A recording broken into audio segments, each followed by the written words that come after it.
Hey, Melinda Haynes, license number 102308. So are narcissists predators?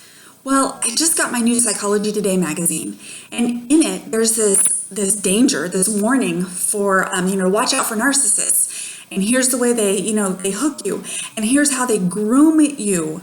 They groom their victims. I'm like, what? Like, grooming is how we describe sexual predators, especially the ones who go after children. And grooming is like a behavior where you get somebody ready to abuse them and take advantage of them. Now, is that really what's going on with a narcissist?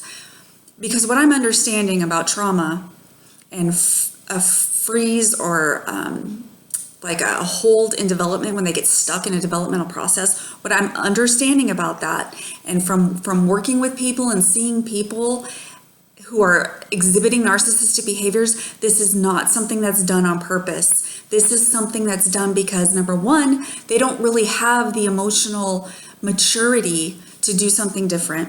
Number two, they are stuck in this kind of like fight or flight, like panic mode of abandonment and rejection.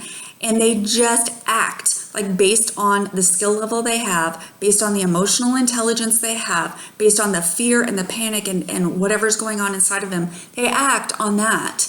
I mean, think about if you're hiking along on the trail and you see a bear, right? You're gonna have fight or flight, and you're gonna do stuff in order to protect yourself, in order to get away from the bear. And it may not be the most well thought out plan, and looking back, maybe in hindsight, you're going to be like, oh, wow, it would have been, much better if I had done this other thing.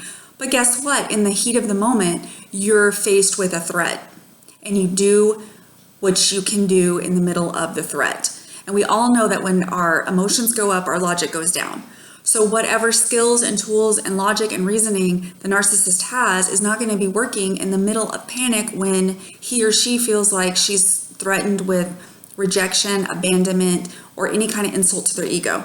Okay, so we have to look at it from that perspective in order to find some kind of hope or healing or treatment, or to be able to communicate with people that are facing this kind of disorder.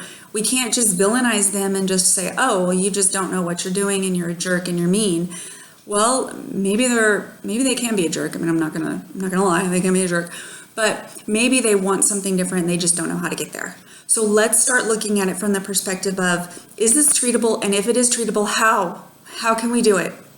So I'd love your feedback. I want to hear what you think about this. Can we look at it from a different perspective? Is it treatable? What do you think? Let me know. So anyways, I appreciate you. Thank you so much for watching.